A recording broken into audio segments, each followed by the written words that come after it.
문제의 해결이다. 그런데 그 출애굽기를 설교할 때에 바로만 그러한 것이 아니라 정말 여전히 그 맥이 흐르는 것 같아요. 한번 따라해 보실까요? 모르면 고통의 시작이고 알면 문제 해결이다. 예, 알면은 우리가 해결할 수가 있는데 모르면 눈이 어두워지면 그것처럼 힘든 게 없는 것 같아요. 그래서 몸이 1000양이면 눈은 몇 양이다? 900양이다. 900양. 그만큼 우리가 볼 수 있는 눈을 가진 것과 보지 못하는 것은 엄청난 차이가 있죠. 우리의 눈이 밝아지시길 축복합니다. 아멘. 우리의 눈이 말씀으로 열려지시길 축복합니다. 아멘. 예, 예수님께서 이제 고난 당하시고 3일 만에 부활하셨어요. 부활하시면서 40일 동안 이 땅에 계시면서 제자들을 만나주시고 부활의 증거를 보여주셨어요. 그리고 이제 그들이 부활을 체험한 그들이 모두 다 예수님의 부활의 증인으로 갔죠.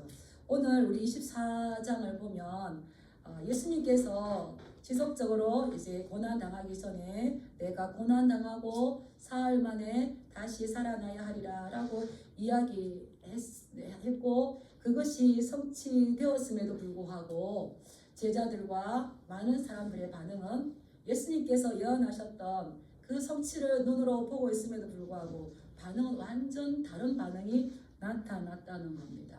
여인들도 새벽에 예수님 무덤에 갔어요. 가서 근심했습니다. 왜 근심했습니까? 예수님이 안 계셨거든요. 예수님 안 계시고 빈 무덤을 보니까 근심했을 때에 천사가 나타나서 예수님께서 너희가 갈릴리에서 있을 때에 뭐라고 말했는지 그 말을 기억하라.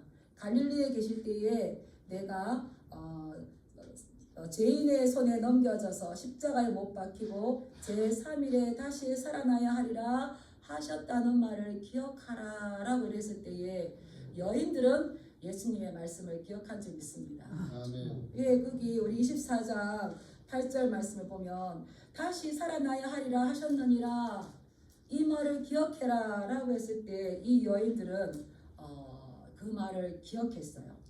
그래서 그 말을 기억하고 이것을 부활의 증언을 하기 위해서 제자들에게 달려가지 않습니까?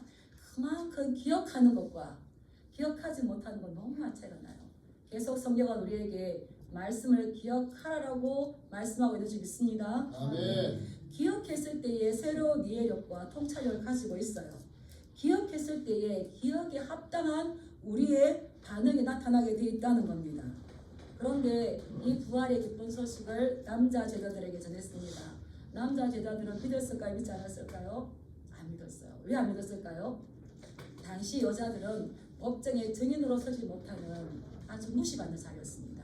제자들마저도 이것을 전하였을 때에 그냥 여자들이 전하니까 그것을 믿지 않았어요. 근데 베드로는 놀라서 그 무덤에 달려갔습니다. 달려갔는데 천사를 만났습니까? 못 만나고 예수님 봤습니까? 못 봤어요. 그래서 허탄하게 실망했었죠. 그러나 우리 예수님은 부활하신 줄 믿습니다. 아멘. 그래서 이 제자들은 이 예수님의 십자가가 완전 패배했다, 완전 끝났다라고 그 십자가를 완전 불신했었어요. 그래서 그 연장선에서 오늘 우리가 읽은 본문에 엠마오로 가는 두 제자가 나옵니다. 13절에 보면 그 날에 있어요. 그 날은 어떤 날일까요? 안식 후 첫날. 24장 1절에 보면 안식 후 첫날 새벽에 이 여인들이 예수님을 만나고 보았다고 이야기하고 베드로가 가봤는데 아무 증거도 가지고 오지 못하고 그 날에 아마 이 엠마오로 가는 이 두 제자도 실망하고 낙심하여서 예루살렘을 떠나지 않을까 싶습니다. 그들은 예수님의 제자이긴 하지만 12제자가 아니라 11제자가 아니라 아마 70인의 제자에 속한 그러한 제자가 아닐까. 이 제자들이 가면서 예루살렘에서 있었던 모든 일들을 서로 이야기하는 거예요. 아주 심각하게 서로 이야기를 하면서 예수님이 우리 자기들에게 기적을 베풀어줬던 이야기, 예수님이 잡혔던 이야기, 골고다 언덕 올라갔던 이야기, 십자가에서 비참하게 돌아간 이야기, 그런 이야기를 하고 보니까 이제 모든 것이 막막한 거예요. 소망이라는 건 전혀 없는 거예요. 그렇게 서로 이야기하면서 갈 때에 누가 함께 동행해 주십니까? 예수님께서. 그들의 절망 가운데 주님을 찾아오신 줄 믿습니다. 아멘. 예수님께서 제자들을 찾아가시고요. 부활하시고 40일 동안 계실 때에 사랑했던 자들만 찾아가시는 걸 보고 있어요. 그래서 이 70일의 제자였지만 오늘 만난 이 두 제자가 예수님을 참 사랑했던 것 같아요. 그걸 알기 때문에 그 언제나 절망 가운데 찾아오셔서 우리를 품에 안아주시고 위로해 주시는 창조의 하나님, 그분이 나의 하나님인 것처럼 이 두 제자 실망하고 낙심해서 이제 모든 것이 끝났다고 하는 그들에게 가까이 가서 그들에게 동행하시는데 그 두 제자는 예수님을 알아봅니까? 알아보지 못합니까? 그들의 눈이 가려져서 예수님인 줄을 알아보지 못했다고 했어요. 예수님이 나타나시면서 위장하고 나타나셨을까요? 예수님의 모습으로 나타났는데 알아보지 못했어. 왜 그럴까요? 그냥 십자가에서 죽으신 예수님은 부활할 수가 없어. 얼마나 비참하게, 얼마나 처참하게 로마 병정이 옆구리에 창을 찌르는까지 봤어. 살아날 수 있을까요? 없을까요? 없어. 그래서 이 부활이라는 생각을 전혀 하지 못했어요. 그리고 예수님의 이 그동안 하셨던 말씀을 완전 올바르게 해석하지 못했어요. 고난과 부활, 이것을 말씀을 근거로 해서 해석하기보다는 자신들의 삐뚤어진 모습으로 이제 이해를 했기 때문에 아무 소망이 없는 거죠. 예수님의 부활을 우리가 새롭게 인식하고 깨닫기 위해서는 어떻게 할까요? 과거의 시선이 아니라 새로운 영적 깨달음이 있어야 될 줄 믿습니다. 아멘. 말씀으로 인한 새로운 차원의 변화가 있어야 될 줄 믿습니다. 아멘. 네, 그런데 이들은 그러하지를 못했어요. 그래서 하나님께서 그들의 눈을 의도적으로 가려줬어요. 우리는 항상 과거의 내 생각에 묶입니다. 과거의 내 생각대로 되지 않으면 이게 불편한 거죠. 저도 제가 진주 저희 시찰에 있던 목사님, 두 목사님이랑 이야기를 많이 했었어요. 근데 서울 가는 길에 휴게소에서 만났어요. 이상하다, 좀 닮았네 하고 인사를 하지 않았어요. 그분은 저에게 인사하고 싶었는데 저는 안 했어요.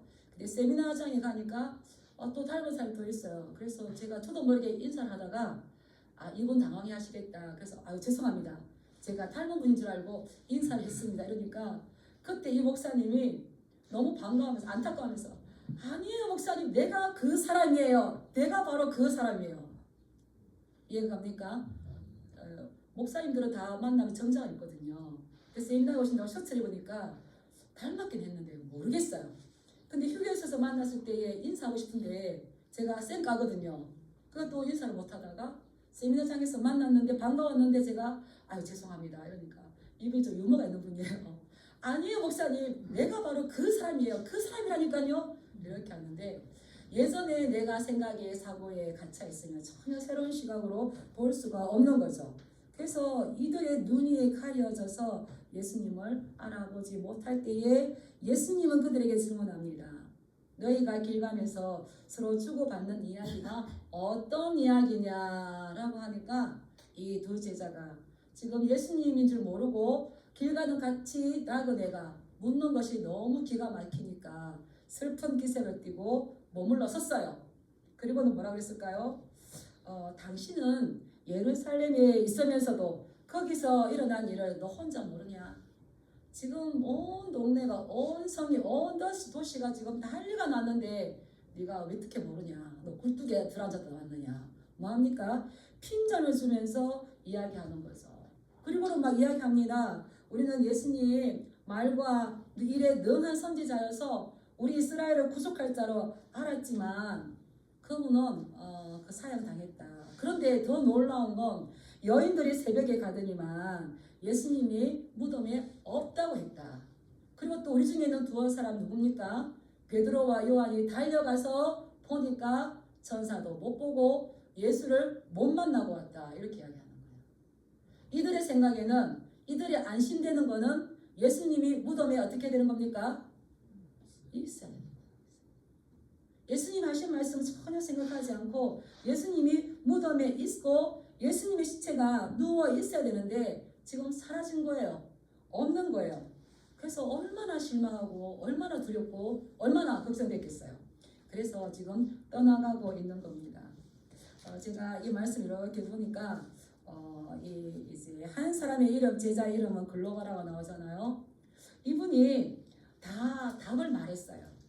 예수님께서 하신 말씀을 다 답을 말했어요. 그런데 깨달았을까요? 못 깨달았을까요? 못 깨달았어요. 제가 한번 읽어볼게요. 21절에서 24절 갑니다. 쭉 설명을 한 다음에 이 일이 일어난 지가 사흘째다. 내가 죽고 사흘 만에 다시 살아나야 하리라. 사흘째면은 그날에 여인들이 그 이야기 했다면 알아들어야 됐을까요? 못 알아들어야 됐을까요? 자기 입으로 말하는 거예요. 이 일이 일어난 지가 사흘째고 22절 어떤 여자들이 우리를 놀라게 했는데 새벽에 무덤에 가니까 예수님의 시체는 보지 못하고 그가 살아났다고 하는 말을 천사들에게 들었다고 하더라. 그러면 말씀을 기억해야 될까요? 기억하지 말아야 될까요? 그런데 우리 중에 두어 사람이 무덤에 가보니까 여자들처럼 말한 것들이 있는데 빈 무덤만 있고 예수님이 보이지 않더라. 이렇게 예수님의 그 부활의 소식을 들었음에도 불구하고 그들은 영적인 새로운 시각, 영적인 깨달음이 없었기 때문에 이것이 기쁘고 반가운 소식이 아니라 두렵고 실패하고 무서운 소식이 되었던 거예요. 그때 예수님께서 이 두 제자를 책망하십니다. 우리 25절, 26절 읽어볼까요? 시작. 미련하고 시작. 26절 시작. 이르시되 미련하고 선지자들이 말한 모든 것을 마음에 거기 있는 자들이여 그리스도가 이런 고난을 받고 자기의 영광에 들어가야 할 것이 아니냐 하시고. 아멘. 그들의 잘못된 것을 붙잡아 주십니다. 뭐라고 합니까? 미련하고 선지자들이 말한 모든 것을 마음에 더디 믿는 자들이여 그리스도가 이런 고난을 받고 자기의 영광에 들어가야 할 것이 아니냐라고 말씀하십니다. 유대인과 제자들은 예수님의 영광을 생각하는데 예수님의 고난, 그리스도의 고난은 생각하지 않는 겁니다. 우리도 어떻습니까? 예수 믿으면 복 받아야지. 예수 믿으면 잘 돼야지. 예수 믿으면 만사 형통이 돼야 되지. 왜 어려움이 있지? 고난을 해석하지 못하는 거예요. 고난. 그런데 예수님은 뭐라 하셨습니까? 그리스도가 고난을 받고 자기의 영광에 들어가야 할 것입니다. 히브리서 기자는 뭐라고 했습니까? 그가 아들이면서도 고난을 받으셨다고 했었어요. 우리가 고난을 두려워하지 마시기 바랍니다. 아멘. 바울도 그렇게 이야기했잖아요. 우리가 그와 함께 영광을 받기 위하여서 고난도 함께 받아야 할 것이니라. 아멘. 우리가 예수님의 제자이십니까? 예수님을 따라가십니까? 아멘. 그러면 우리가 영광을 받기 전에 먼저 예수님과 함께 무엇을 받아야 합니까? 로마서에서 외쳤어요. 우리가 그와 함께 영광을 받기 위해서 필수 코스가 고난이다. 고난. 저는 이 말씀을 깨닫고 너무 감사했어요. 따라합시다. 이것이 그리스도인의 특권이다. 그리스도인이 아니면 고난이 있을 때 어떻게 할까요? 도망가요. 제가 이번에 순교자 성지순례단에 왔잖아요. 왜 순교했겠어요? 그리스도와 함께 영광을 받기 위해서는 고난도 받는 이것은 그리스도인으로서 당연한 거. 어떤 면에서 영광을 받기 위한 특권이기 때문에 그 자리 뒤로 물러간 것이 아니라 배교를 한 것이 아니라 그 고난을 감당한 거죠. 그래서 뒤에 바울이 뭐랬냐면 현재의 고난은 장차 나타날 영광과 비교할 수 없다. 이걸 기억하시기 바랍니다. 우리는 영광만 있는 것이 아니라 그 영광은 장차 나타날 영광인데 지금 당하는 고난하고는 비교할 수가 없어요. 왜 바울이 이런 말을 할까요? 그는 가봤거든요. 바울은 그냥 아주 좋은 말, 우리를 깨우기 위한 좋은 말이 아니라 그는 본 것을 이야기하는 줄 믿습니다. 아멘. 우리 예수님은 왜 고난을 당연히 받아야 된다고 말씀하셨냐면 이미 하나님이셨거든요. 그래서 no cross, no crown. 십자가 없는 영광은 없는 줄 믿습니다. 아멘. 십자가 없어도 돼. 그렇게 고난 그렇게 유별나게 믿지 않아도 돼. 적당히 해도 돼. 이것은 사단의 속임수인 줄 믿습니다. 예수님은 반드시 우리에게 고난을 받는다고 말씀하셨어요. 그런데 여기서 특이한 거는 그리스도가 고난을 받는다고 이야기합니다. 고난을. 예수님께서는 제서 이야기하실 때에 인자가 고난을 받고 예수님은 자기를 표현하셨을 때에 십자가에 달리기 전에는 그리스도라고 말씀하지 아니하시고 인자라고 말씀하셨어요. 근데 지금은 뭐라고 말씀하십니까? 그리스도. 그리스도가 히브리어로 하면은 뭡니까? 메시아. 예, 구원자잖아요. 왕이고 선지자이고 제사장인 것은 왕인 거예요. 그런데 왜 예수님은 이 그리스도라는 말씀을 십자가에 달리기 이전에는 하시지 않았냐면 십자가 달리기 전에 내가 메시아야, 내가 그리스도야 라고 말하면 이런 것이 더 많다는 겁니다. 그런데 지금 그리스도, 왕, 메시아가 지금 고난과 함께 연결을 시켰어요. 그런데 왕, 메시아가 십자가에서 고난받는 게 맞습니까? 안 맞습니까? 왕이면 천사들을 명령해서 오히려 자신을 괴롭히는 그들을 잡아가야지. 근데 우리 예수님은 왕이시면서 그리스도시면서 고난당하신 줄 믿습니다. 아멘. 그리스도가 고난을 받는 거예요. 그러니까 그 밑에서 많은 사람들이 뭐라 그럽니까? 내가 만일 하나님의 아들이거든 자기를 구원하고 십자가에서 내려오라 막 소리쳤죠. 네가 그 십자가에 매달려 있는 이상 너는 메시아도 아니고 너는 그리스도 아니고 그리스도가 아니기 때문에 너는 하나님의 아들이 아니라고 지금 비방하고 있는 겁니다. 근데 예수님은 이 그리스도이기 때문에 고난을 받아야 되고 그 고난을 통하여서 자기의 영광에 들어가야 하는 건데 십자가의 죽음이 있기 때문에 궁극적으로 어떤 열매를 맺습니까? 부활을 맺습니다. 네, 제가 이 말씀을 이렇게 듣고 이제 준비하면서 참 감동스러웠어요. 십자가 하면 우리가 지난번에 살펴보았지만 저주받은 자이고 십자가는 제대로 장사도 못 지내요. 얼마나 비참합니까? 그렇지만 예수님은 이 십자가가 곧 예수님의 말씀의 성취이고 궁극적인 승리이고 그 열매가 부활이라는 것을 지금 제자들에게 이야기해 주는 거예요. 그래서 십자가가 있어야만 그 부활을 맛볼 수 있다라고. 이 제자들에게 잘못된 이 생각과 그들의 시각을 바르게 해주는 거죠. 그래서 인자라고 말씀하지 않고 그리스도라고 말씀하신 것 한번 살펴보겠습니다. 나가 인자는 뭘까요? 집에 가셔서 찾아보시면 다니엘 7장 13절부터 인자에 대해서 쭉 나옵니다. 예전에 제가 한번 설교했던 적이 있는데 거기 보면 인자는 그냥 일반 사람의 아들이에요. 사람의 아들. 근데 사람의 아들 죽으시고 부활하셔서 우리의 구원자가 되셨는데 이 그리스도라는 말은 이제 전쟁에서 승리하셨고 이기셨다는 거예요. 저는 우리 예수님이 메시아이시고 하나님 아들이시면서도 이 언어의 탁월성이 있는데 먼저 해야 될 말과 뒤에 해야 할 말들을 분별하셨다는 거예요. 너무 놀라웠어요. 비유로 들어서 말씀하실 때에 그 언어의 탁월성이 있는데 우리는 너무나 잘 알기 때문에 먼저 강조해야 될 말과 뒤에 해야 될 말을 아셨다는 거예요. 한번 따라해 보실까요? 우리도 먼저 해야 할 말과 뒤에 해야 할 말을 분별하자. 네. 감정의 말인지 인격의 말인지 분별. 저는 여기에 너무 큰 도전을 받았어요. 인자가 하나님이시면서 끝까지 참으시고 인자가 사람의 아들로 자기를 표현했다면 지금 그리스도가 고난을 받고 자기의 영광에 들어가야 한다는 거죠. 그래서 우리가 언어를 잘 사용해야 서로의 관계를 더 아름답게 맺어가는 줄 믿습니다. 네, 이 그리스도는 이제 전쟁에서 승리한 사람, 승리한 용사, 영웅, 이긴 자예요. 그런데 이것을 미리 사용하지 않았다는 건 유대인들의 입장에서 보면 내가 그리스도다, 내가 메시아다 라고 말했으면 이들은 계속 어떻게 예수를 봤을까요? 그렇지 않아도 지금 정치적으로 로마 약제에 있는데 우리가 지금 이분이 정치적인 메시아인가 보다, 정치적인 왕으로 우리를 구원해 줄 자인가 보다 오해하면서 예수님께서 순수한 복음을 전할 수 있도록 놔뒀을까요? 다르게 몰고 갔을까요? 가룟 유다는 자기 뜻대로 안 되니까 팔아버렸는데 순수한 복음을 전하지 못했다는 겁니다. 그렇기 때문에 의도적으로 인자 한 번 더 따라하겠습니다. 먼저 해야 될 말과 뒤에 해야 될 말을 잘 구분하자. 저도 막 감정이 없으면 순서 없이 말해요.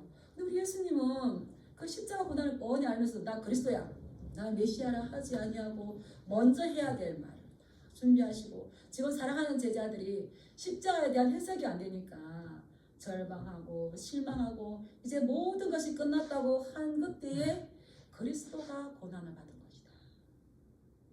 우리 하나님께서 독생자 아들을 이 땅에 보내어서 우리를 구원하신 줄 믿습니다. 이 놀라운 사건을 허락해 주신 거예요. 그래서 이 십자가가 참된 승리를 상징한다는 걸, 참된 구원을 상징한다는 것을 지금 말씀해 주시는 거예요. 이 유대인들이, 제자들이 흥분하고 우리 예수님을 정치적으로 환호하지 않고 끝까지 그 가르침만 있을 수 있도록. 그런데 만약에 뭐 빌라도가 그랬잖아요. 네가 왕이냐 했잖아요. 왕 아니다. 내 나라 이 나라 있지 않다. 이렇게 하니까 빌라도가 뭐라고 했습니까? 이 사람에게서 내가 죄를 발견하지 못했다 했잖아요. 근데 살아계실 때에 내가 왕이다 라고 했으면 로마 입장에서 어떻게 할까요? 로마에는 쿠데타 일어나는 걸 원하지 않습니다. 근데 예수님이 왕이라고 한다면 많은 사람들을 선동하고 쿠데타를 일으켜서 어떻게 하겠습니까? 로마에 반역을 하겠죠. 그래서 예수님은 먼저 해야 될 말과 뒤에 해야 될 말을 잘 분별해서 지금 제자들에게 가르치고 있어요. 그런데 제자들은 이 그리스도가 십자가 고난 당함을 이해하지 못하기 때문에 예수님께서 글로바의 이 제자들 상황을 생각해봤어요. 이해가 갑니다. 왕이면 메시아면은 우리 이스라엘을 속량할 자로 알았으면 고난받고 순환당하고 핍박받는 것이 아니라 그 고난의 현장 가운데서 이기셔야죠. 그리고 십자가에 달리셔서 이제 십자가에서 내려오고 구원하셔야죠. 그런데 창이 찔리시고 비참하게 피범벅이 돼서 돌아가시고 장사 지내고, 그러나 믿음의 눈이 열린 니고데모와 아리마대 요셉은, 백부장은 그가 과연 하나님의 아들이심을 믿은 줄 믿습니다. 아멘. 믿음의 눈이 열리시길 축복합니다. 아멘. 네. 그런데 내가 왜 고난을 받았느냐, 내가 왜 십자가를 졌느냐, 그것이 패배가 아니라 그것은 부활로 가기 위한 나의 고난이었음을 지금 이야기하는 거예요. 그래서 이 예수님은 십자가를 통해서 패배하거나 또 지신 것이 아니라, 끝난 것이 아니라 이 십자가를 통하여서 이기시고 승리하신 줄 믿습니다. 아멘. 우리도 마찬가지예요. 우리가 십자가가 이해를 하지 못하면 제자들처럼 슬픔에 쌓이기도 하고 근심에 쌓이기도 하고 도망가기도 하듯이 우리가 당하는 고난에 대해서 믿음으로 올바로 해석하시기 축복합니다. 아멘. 저는 많이 봤어요. 이런 가운데서 기도할 수 있겠습니까? 이런 가운데서 목사님을 어떻게 하겠습니까? 따라서 그렇기 때문에 예수님께 더 매달려야 된다. 우리가 지금 욥기를 읽고 있잖아요. 욥기 참 많은 교훈이 돼요. 욥기를 읽을 때 눈으로 봤을 때의 그 세 친구들의 판단. 근데 욥은 어떻게 합니까? 하나님에 대해서 알기 때문에 끝까지 원망, 불평하지 않으려고, 입술로 범죄하지 않으려고 어떻게 하는 겁니까? 손으로 자기 입을 막아요. 그 끝까지. 왜 그렇습니까? 따라합시다. 모르면 고통이고 알면 문제 해결의 시작이다. 욥은 하나님을 알았기 때문에, 하나님 알았기 때문에 끝까지 신뢰하는 그 믿음을 놓치지 않으면 몸부림치죠. 이렇게 이야기를 예수님이 이 제자들에게 이제 모세의 이야기와 선지자들의 이야기를 가지고 자세하게 어떤 이야기를 했는지 성경에 나오지 않지만 예수님 선지자들의 그 메시아의 이야기, 우리가 뭐 잘 알잖아요. 이사야 53장. 고난당하고 고통당하고 하신 거는 우리 때문이라는 거를 이야기하잖아요. 그 이야기를 자세하게 했을 때에, 말씀을 들을 때에 이들의 마음 어땠을까요? 열리고 그 예수의 죽음이 실패가 아니라 그리스도가 고난을 감당하셨고 부활하셨다는 것을, 3일 만에 부활하여야 하리라, 그것이 성취가 되었고 그 예수님이 좀 우리 앞에 계시는 이분을 조금씩 알아갔는데 길이 다 왔어요. 우리 28절 읽어볼까요? 28절 29절 시작. 그들이 가는 마을에 가까이 가매 예수는 더 가려 하는 것 같이 하시니 그들이 강건하여 이르되 우리와 함께 유하사이다. 때가 저물어가고 날이 이미 기울었나이다 하니 이에 그들과 함께 유하로 들어가시니라. 아멘. 이제 그들이 가는 마을에 가까이 가서 거기 도착하게 됐어요. 그래서 이들은 뭐 엠마오로 다 도착을 했는지 어느 이제 날이 저물어 가기 때문에 어떻게 이제 유숙하러 가는지는 모르지만 이제 더 이상 갈 수 없는 안식일이 이제 저녁이 되는 거죠. 갈 수 없는 그런 상황이 되었는데 예수님 어떻게 해요? 더 가시는 것 같아요. 근데 이들의 마음이 말씀을 들을 때 조금 알게 되니까 이 말씀을 더 듣고 싶었어요.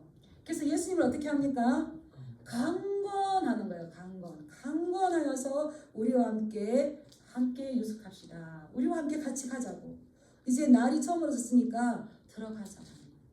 예수님을 항상 강권하시기 바랍니다. 예, 예수님은 이걸 기다렸던 것 같아요. 예수님이 이제 이 제자들을 이제 유숙한 그 도착지에 왔지만 예수님은 제자들의 반응을 보기 위해서 더 가려는 것처럼 할 때에 이 제자들은 예수님을 붙잡았어요.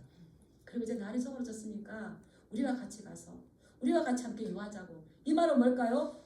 당신의 그 말씀을 더 듣고 싶습니다. 이렇게 아닐까요? 그래서 예수님은 그들에게 같이 가서 그곳에 같이 유숙합니다. 그때에 예수님께서 그들과 함께 음식 잡수실 때에 유대인들은 이 식사 자리에 초대하는 거 뭡니까? 서로가 서로를 받아들이는 거예요.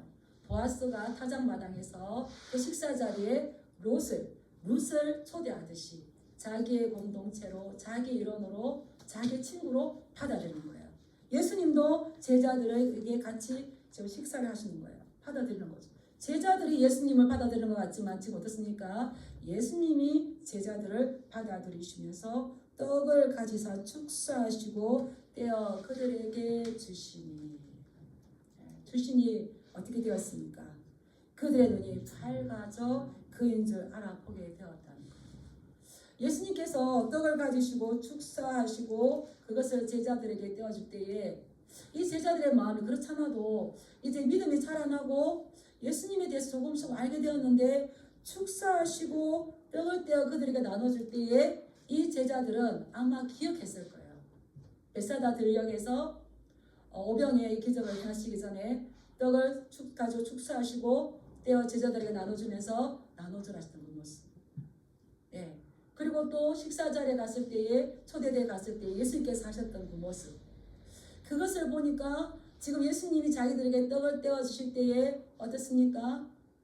아하, 그동안 마음이 뜨거워졌던 이 모든 것들이 이제 더 눈이 밝아져서 이분이 예수님이시구나. 그리고 깨닫게 됐다는 겁니다. 말씀을 들을 때에 그들의 마음은 한 50, 60, 어떤 다른 분이네, 귀한 분이네, 70, 80 열렸다면 눈이 완전하게 열린 것은 언제 열렸을까요? 따라했습니다. 식탁 교제다. 음식을 나눌 때이다. 네. 예수님과 함께 식사를 나누고 식탁 교제 나누는 건 너무 중요해요. 우리 말씀과 함께 주님과 식탁 교제를 많이 나누시기 바랍니다. 그 말씀으로 예수님과 식탁 교제를 나눌 때에 떡을 뗄 때에 눈이 점점 밝아져서 이제 100% 환하게 아는 거예요. 예수님께서 베드로를 찾아가셨어요. 베드로가 예수님을 모르다가 3번 부인했어요. 그리고 갈릴리 바다로 갔습니다. 그리고는 깊은 데로 물을 던져내서 크게 이제 그 물고기를 그물에 놨습니다. 근데 예수님께서 어떻게 하십니까? 고기 가져와라 해서 생선을 구워 그에게 주시죠. 예, 주실 때에 이 베드로는 예수님이다라는 걸 알았지만 그가 예수님을 부인하고 도망갔기 때문에 예수님에게 수치와 모욕을 줬기 때문에 예수님과 친구가 될 수 없는 상황이었어요. 그런데 지치고 상한 마음 싸매주시며 그 절망의 순간에 우리 예수님께서 베드로를 찾아가신 줄 믿습니다. 아멘. 찾아가셔서 생선을 구워 주실 때에 베드로 마음 어땠을까요? 너무 죄송하고 내가 예수님 앞에 갈 수 없는데 뭐 예수님이다 하는 소리 듣고 베드로가 어떻게 합니까? 옷을 벗어 던지고 가잖아요. 근데 예수님이 초대하지 않았으면 그 자리에 갈 수 없는데 생선을 구워줘요. 그럼 예수님 뭐라고 하십니까? 네가 나를 사랑하느냐. 베드로의 마음이 얼마나 민망하고 죄스럽고 얼마나 또 감사하겠어요. 그때에 예수님에 대한 베드로의 눈이 활짝 열린 줄 믿습니다. 아멘. 그렇기 때문에 이거 증거자로 가는 거죠. 증거자로 가는 거죠. 마찬가지로 오늘 글로바와 이 한 제자도 들을 때에 이분이 좀 남다르네 느꼈던 것이 떡을 떼어주시고 축사하시고 떡을 떼어줄 때에 이 두 제자의 마음은 그렇지 않아도 뜨거워져 왔는데 따라합시다. 예수님이시다. 예수님이시다. 주님이시다. 주님이시다. 따라서 말씀의 떡을 뗄 때에 말씀의 떡을 뗄 때 예수님을 환하게 볼 수 있다. 환하게 볼 수 있다. 말씀의 떡을 뗄 때에 말씀의 떡을 믿음의 눈이 믿음의 열린다. 열린다. 영안이 영안이 열린다. 열린다. 아멘. 저는 말씀을 안 읽었는데 영안이 열린 사람 잘 못 봤어요. 그래서 어떨까요? 조심해야 돼요. 조심해야 돼요. 우리는 말씀을 기준으로 주님을 알아보는 줄 믿습니다. 그때에 이들이 눈이 밝아져서 주님인 줄 알았는데 우리 예수님 어떻습니까? 사라지신 거죠. 그리고 그들은 뭐라고 말합니까? 31절에 보면 그들의 눈이 밝아져서 주님인 줄 알아보았는데 예수님은 그들에게 소망과 새로운 믿음을 주시고 난 다음에 사라지시고 일으켜 세우시고 이제 사라지신 거죠. 우리 32절 말씀 읽어보겠습니다. 시작. 그들이 서로 말하되 길에서 우리에게 말씀하시고 우리에게 성경을 풀어주실 때에 우리 속에서 마음이 뜨겁지 아니하느냐라고. 아멘. 그들의 마음은 뜨거워졌었는데 이제 뜨거웠을 때 확실하게 도와지는 그 마음.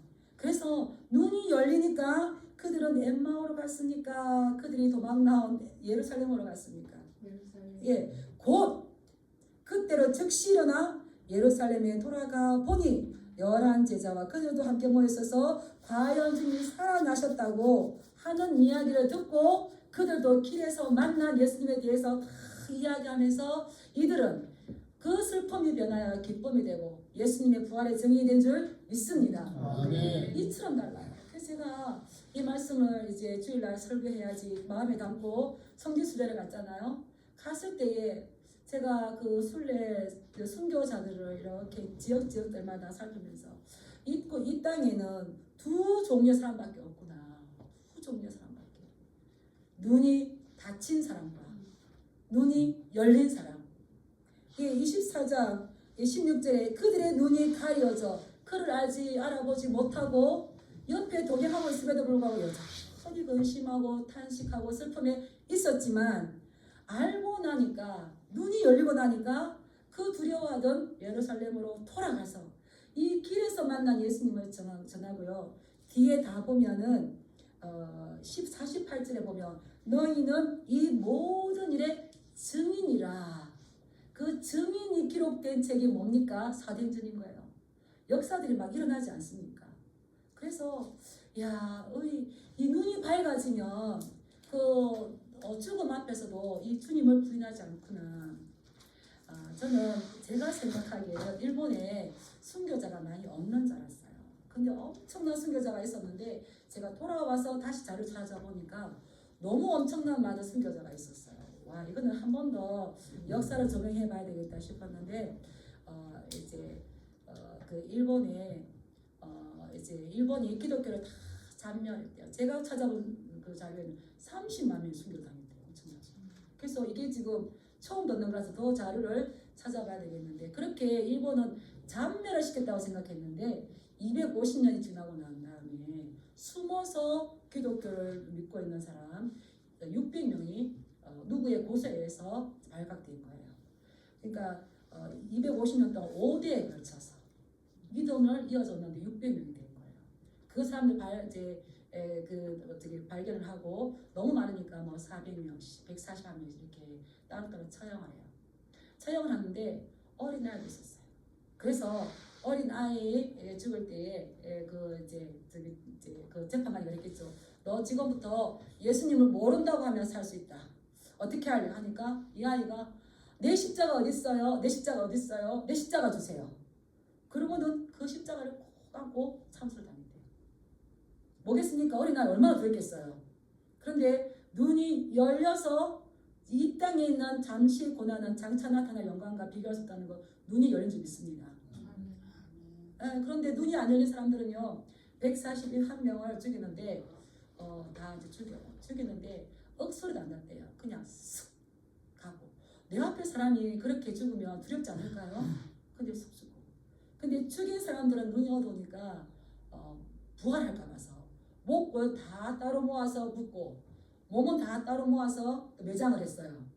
근데 더 끔찍한 건 사흘 후에 부활할까 봐 다시 무덤을 다 파가지고 그 목 따로 몸 따로 했던 것을 바다에 던져버렸어요. 괘씸한 너희들 고기들한테 갈기갈기 찢겨서 부활 절대 하지 못하도록 이게 눈이 닫힌 자들의 모습이죠. 근데 너무 안타까웠어요. 저렇게 많은 순교자가 있음에도 불구하고 일본이 복음의 땅이 되지 못하니까 얼마나 앞으로 저들의 미래는 얼마나 더 어두울까. 우리는 그렇게 많은 순교자를 낸 일본을 위해서 다시 하나님께 쓸 수 있도록 기도해야 될 줄 믿습니다. 네, 그럼에도 불구하고 그들은 영안이 열렸기 때문에 아무도 예수님을 부인하지 않냐고 다 순교자. 그래서 그런 것들을 볼 때에 큰 도전이 있었는데 우리 말씀 한번 읽어보겠습니다. 누가복음 9장 26절입니다. 네, 참고 말씀 띄워주세요. 저기 PPT에 나왔습니다. 우리 같이 한번 읽어볼까요? 시작. 누구든지 나와 내 말을 부끄러워하면 인자도 자기와 아버지와 거룩한 천사들의 영광으로 오를 때에 그 사람을 부끄러워하리라. 누구든지 예수님의 말씀을 부끄러워하면서 내가 예수님 모른다고 하면 그 사람을 예수님께서도 아버지와 천사들의 영광으로 올 때에 부끄러워한다는 우리가 천국까지 못 산다는 거죠. 근데 지금 이때쯤에 가까이의 일본에서 그 순교자 선교수를 하는 큰 경고를 받는 느낌이었어요.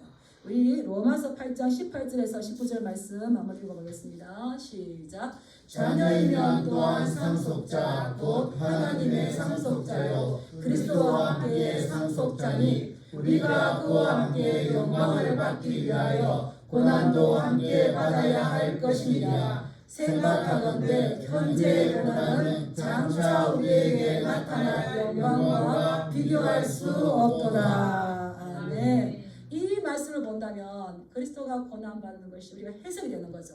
이 말씀을 본다면 우리의 고난이 말씀으로 해석되어야 될 줄 믿습니다. 네, 그러므로 통하여서 눈이 열린 자가 되어서 속는 자가 아니라 우리를 주님 앞에 내어드림으로 해서 구원받고 많은 영혼들을 주님께로 인도하는 증인의 삶을 살아가시길 주님의 이름으로 축복합니다. 아멘. 네, 기도하겠습니다.